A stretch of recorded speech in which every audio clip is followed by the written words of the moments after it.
Yeah, I've actually been on this story since May. So you've been chasing him around since May? Do you have nothing better to do at your job? And I was the only reporter there bright and early this morning. You were the only reporter there?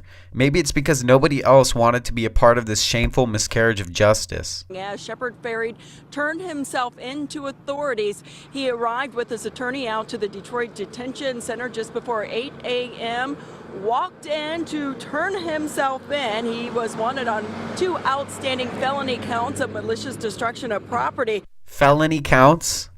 For putting posters up? In a city with way more to deal with than street artists? Are you serious? And I'll tell you what, the magistrate today getting pretty tough on Fairey. Tough on him for what? Doing some much needed beautification in some of the city's worst neighborhoods? Fairey, the artist, 45-year-old, said little during the arraignment before Magistrate Ruth McDuffie. Fairey is known around the world for his artwork. His most famous and recognizable piece, the Obama Hope poster. Now, for those not familiar with this story, Detroit police issued a warrant for Fairey's arrest in June. Police claim when the Los Angeles artist was in town doing commission artwork for businessman Dan Gilbert, he also tagged private and public property without permission. He didn't tag anything. He put some posters up. Pieces of paper with glue. No tagging at all. Causing about $9,000 to $30,000 worth of damage. $9,000 to $30,000 worth of damage? You know what? Let Fairey go. Give me the $9,000 and I'll go clean up the posters myself.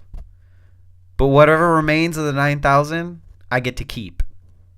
Fairey has bragged in the past about his 17 arrests, but the magistrate today letting him know his crime here in Detroit that he is accused of committing, no laughing matter. Yes, it is a laughing matter. In a city that can't even keep the street lights on. You're wasting your time chasing around a multi-millionaire, internationally known street artist for putting a couple posters up. This is a serious matter.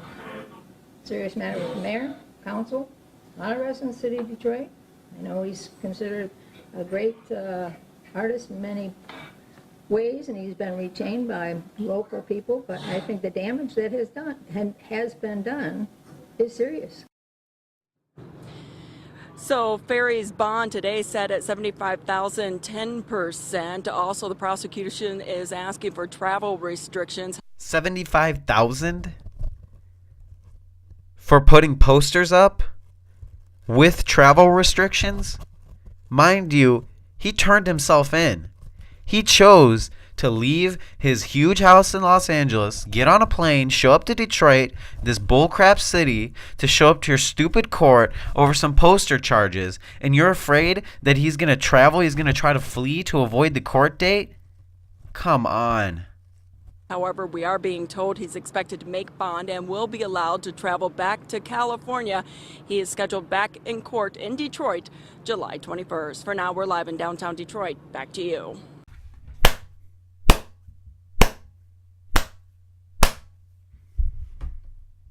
Great job, City of Detroit prosecutors. You successfully managed to drive away another artist from our city that desperately needs them. Great way to set a precedent for anybody else who's going to consider coming to Detroit to produce art. You know what?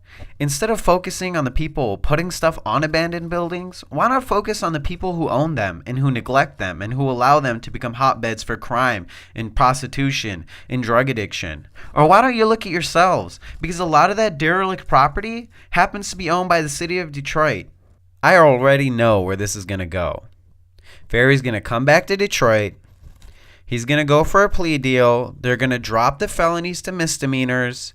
He's going to pay some sort of fine or do 60 days in the county. Then he's going to fly back to LA. And you guys are going to pat yourselves on the back knowing that you successfully set a graffiti example so that people will be discouraged to come to Detroit and paint on our buildings.